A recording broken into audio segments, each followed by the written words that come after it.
Do you know that person in your organization that really knows anything and everything and helps every single time? Great, isn't it? And so handy every single time. And usually after a certain while, these people become managers. And why this might be an issue, we're going to talk about that today. We have an expert on the matter with us here today. Hello and yet welcome back for the third time in a row, now fourth time in total. Hello and welcome back, Barbara Wittmann. Thanks for having me back. Thank you very much. So you call it the Sally problem. What is the problem when you have someone, these people actually and genuinely are engaged with the organization and they actually want to help. And you claim that we break our best problem solvers. Why do you Yeah, think we do that? yeah. So organizations are looking for what I call the Sallys. Sorry if anyone is Hmm. named Sally, but Hmm. hey.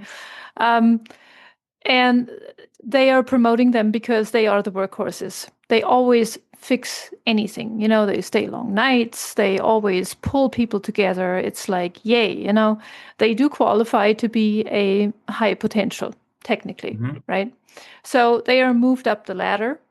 And usually, with the promotion, especially in mid-sized companies, you get a new business card, you're super proud, Yeah. maybe you get the new office and it's like, hey, you got it made.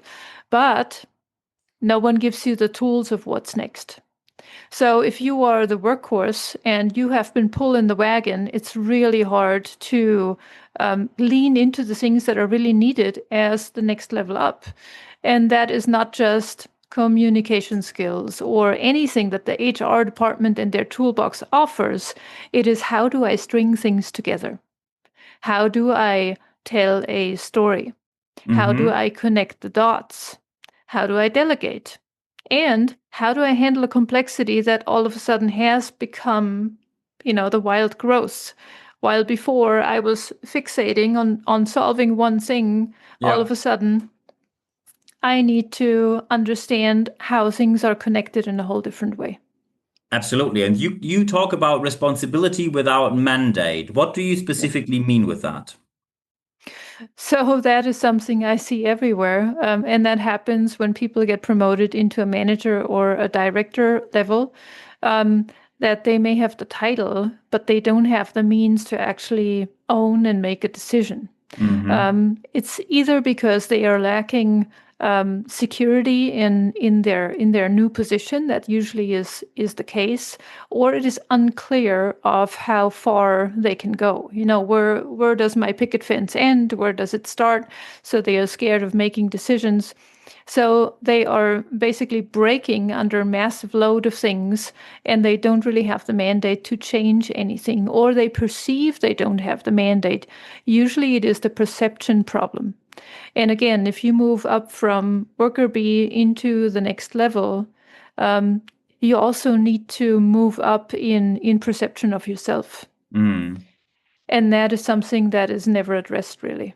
Absolutely. And when you talk about this shared mental model, which you often mention, Mhm. how do you deal with? Because I'm absolutely sure in a corporate world, people will immediately get why they probably need that. How do you want to convince, let's say, especially in this, the person that pulls the carriage, solves everything, that is the workhorse. Usually these people work in mid-sized businesses. And Yeah. when you come along with shared mental model, they say, look, we're a mid-sized business. Anyone works a lot here. That's just how things work. And we do things like that for a long time. And we do it successfully that way.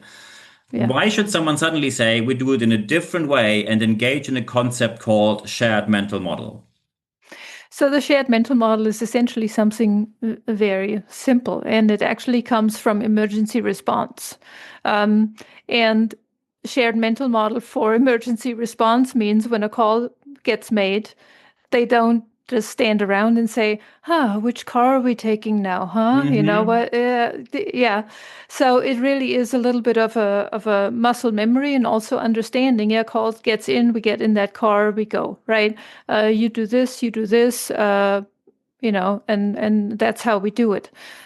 So shared mental model is actually hitting the ground running, but we all need to understand that we have the same picture. And that's what I see many times. And that's also where those promoted people are, falling on, or that's their downfall. Um, they don't really have any toolbox of doing that. Mm-hmm. In their head, it's like, oh yeah, it's totally clear. But then how do I bring this across to the upper management and also to the people that are needing to do it, essentially? Mm-hmm. So in a simplified version, it's a shared map. Yeah. So when we talk about the shared map, and you say, okay, this shared map takes care that anyone knows what they need to do in which situation, how can we at the same time prevent that we get this silo thinking that you often have in large organizations where someone says, okay, look, this is my job. Left and right of that is not my job. So suddenly from anyone doing anything with this workhorse approach, you move into, okay, we have a shared map and this part of the map is mine and the rest, none of my business, which of course people do not want to have in their organizations. Mhm. How do you find the golden line in between these two approaches? Yeah, and that's a protective measure. So when you get promoted into the next level up and you're in over your head, literally, you have no tools at your disposal, you get territorial. That is a very simple thing. So having a map literally that goes beyond boundaries. Yes, it takes a little bit to understand that, but let's break it down and say, okay, so we have a project that we want to complete and we want to finish successfully.